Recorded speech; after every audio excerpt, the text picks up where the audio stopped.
नहीं, देखिए कॉलेजियम का सिस्टम जो है ना, जिसके खिलाफ हम बोल रहे हैं, इस पर तो राष्ट्रपति जी का बयान आया है, इस पर पहले जो राष्ट्रपति थे उनका बयान आया है। तो यह विषय सरकार से संबंधित नहीं कि सरकार कुछ इसमें करे, यह विषय तो सुप्रीम कोर्ट से संबंधित है, उन्हीं जज लोगों से संबंधित है जो जज लोग वास्तव में जज की बहाली नहीं करते हैं, अपना उत्तराधिकारी बहाल करते हैं। तो जेपीसी अपनी राय करके और क्या तय करके रिपोर्ट देती है, तो उसके बाद क्या क्या चीज़ उसमें आता है, उसके आधार पे उसकी व्याख्या होगी या टिप्पणी की जरूरत होगी। पनोरमा ग्रुप, जो सोचता है वो करता है। नमस्कार, भारत लाइव देख रहे हैं आप। देखिए, बिहार में एनडीए में सीटों के समीकरण पर तो विवाद है ही। अलग अलग पार्टियों की जो डिमांड है वो पूरी कर पाना बिहार एनडीए में भाजपा के लिए संभव नहीं नजर आ रहा है। ऐसे में एक बहुत बड़ा विवाद आने वाले समय में हो सकता है। लेकिन एक और विवाद है जो पिछली बार सबसे बड़ा विवाद का कारण, सबसे बड़ा रार का कारण बना था बिहार एनडीए में। देखिए, सीटें तो किसी तरीके से बांट ली जाएंगी, जिन्हें रहना होगा वो गठबंधन में रहेंगे, जो जाना चाहेंगे उनके लिए सभी जगहों पर रास्ते खुले हैं। लेकिन किसके चेहरे पर 2025 का चुनाव लड़ा जाएगा? 2024 के चुनाव में निश्चित ही नरेंद्र मोदी के चेहरे पर चुनाव लड़ा गया था। नीतीश कुमार छोटे भाई की भूमिका में नजर आ रहे थे बिहार में, लेकिन चुनाव के बाद जो 12 सांसद जीत कर आए हैं नीतीश कुमार के, ये केंद्र सरकार के लिए बड़े महत्वपूर्ण हो जाते हैं। जेपी नड्डा, भाजपा, अमित शाह, इन सब का नीतीश के सामने बिहार में कद बहुत बौना हो जाता है। खासतौर पे विधानसभा चुनाव में जब नीतीश कुमार की एक बड़ी महत्वपूर्ण भूमिका हो जाती है, नीतीश कुमार को वापस फिर से मुख्यमंत्री बनाना, ये एनडीए के सहयोगियों के एक राय बनकर, एक शुमारी करके, एक साथ राय शुमारी करके उन्हें यह फैसला लेना है। लेकिन उस चेहरे को लेकर अब तक क्या कोई आम राय बन पाई है? देखिए, अगर हम बात करें भाजपा की, तो भाजपा की तरफ से उस समय जो प्रदेश अध्यक्ष थे सम्राट चौधरी ने नीतीश कुमार का नाम लिया था। उन्होंने कहा कि हम 2025 का चुनाव नीतीश कुमार के चेहरे पर लड़ेंगे। यही बात चिराग पासवान जब पटना पहुंचे थे केंद्रीय मंत्री का शपथ लेकर, तो उन्होंने कही थी। निश्चित तौर पर इन दो पार्टियों ने अपने पत्ते खोले हैं, लेकिन अभी बिहार एनडीए में और कई चेहरे हैं। मांझी, जो कि कई बार खुद मुख्यमंत्री बनने का एक बार सपना सार्वजनिक रूप से बता चुके हैं। उपेंद्र कुशवाहा का खुद ही नाम सीएम के लिए कई बार नारेबाजी हुई है, जदयू में रहने के दौरान भी हुई है।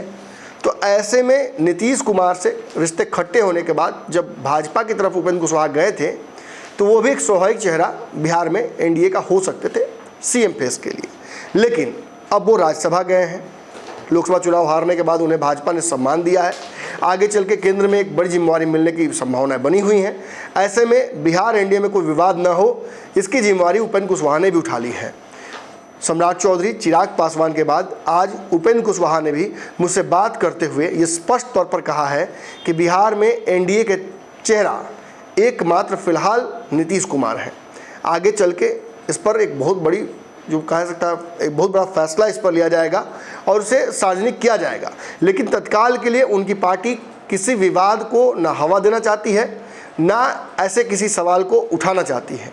बिहार में एनडीए का चेहरा वर्तमान में और 2025 के चुनाव में नीतीश कुमार ही होंगे। उपेंद्र कुशवाहा ने यह साफ तौर पर कहा है। देखिए क्या कुछ कह रहे हैं उपेंद्र कुशवाहा और कैसे अपनी बात को जस्टिफाई कर रहे हैं। Sir, lateral entry, creamy layer, इन सब मुद्दों को लेकर चिराग पासवान की पार्टी काफ़ी एग्रेसिव है। हमने पूर्व में भी देखा है कि कॉलेजियम सिस्टम एक बड़ा मुद्दा है जो आपकी पार्टी हमेशा उठाती रही है। आप इस मुद्दे पर कॉम्प्रोमाइज़ तो करने वाले हैं नहीं। तो ऐसे कई मुद्दे जिन पर एनडीए में भी हो सकता है कि आपको आवाज़ बुलंद करने पड़े चिराग पासवान की तरह। नहीं, देखिए कॉलेजियम का सिस्टम जो है ना, जिसके खिलाफ हम बोल रहे हैं, इस पर तो राष्ट्रपति जी का बयान आया है जी। इस पर पहले जो राष्ट्रपति थे उनका बयान आया है और इस पर हमारी सरकार 2019 के पहले 14 और 19 के बीच में जब हम भी मंत्री थे, उस समय प्रधानमंत्री जी ने प्रयास किया और उस समय की सरकार ने भी कॉलेजियम सिस्टम की जगह कोई दूसरी व्यवस्था आ जाए इसका प्रयास किया। सरकार ने डिसीजन लिया, पार्लियामेंट से भी बिल पास हो गया, लेकिन सुप्रीम कोर्ट ने कहा कि हम इसको नहीं मानेंगे।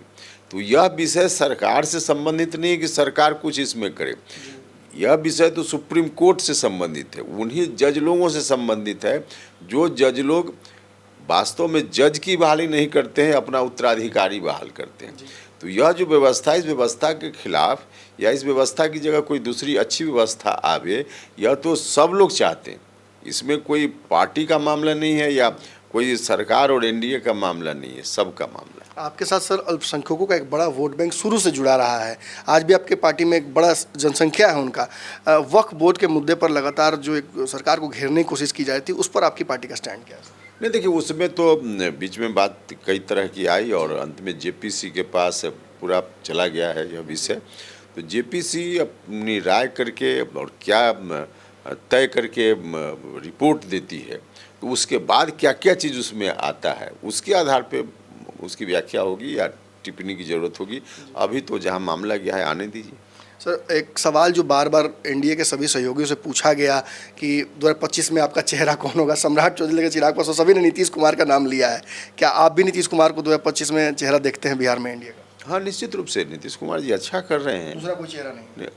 अभी नीतीश कुमार जी हैं और नीतीश कुमार जी आगे भी रहेंगे। बहुत बहुत धन्यवाद सर। उपेंद्र कुशवाहा जी ने हमारे सारे सवालों का एकदम बेबाक जवाब दिया है। लगातार भारत लाइव पर खबरें जारी रहेंगी। इन खबरों को प्राप्त करने के लिए चैनल को सब्सक्राइब कर लीजिए। धन्यवाद। पनोरमा ग्रुप, जो सोचता है वो करता है। अगर ये वीडियो पसंद आई और वह बिहार के राजनीति और बिहारियत से सरोकार रखेनी तो सब्सक्राइब बटन दबा के चैनल के सब्सक्राइब कर ली। ओजे एगो घंटी बा, ओकरा बटन दबा देला से कुल सटीक और मारक खबर रुआ मुफ्त में मिल जाई।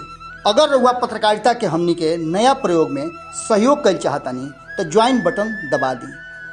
पेटीएम नंबर नोट कर ली 9386816700। धन्यवाद।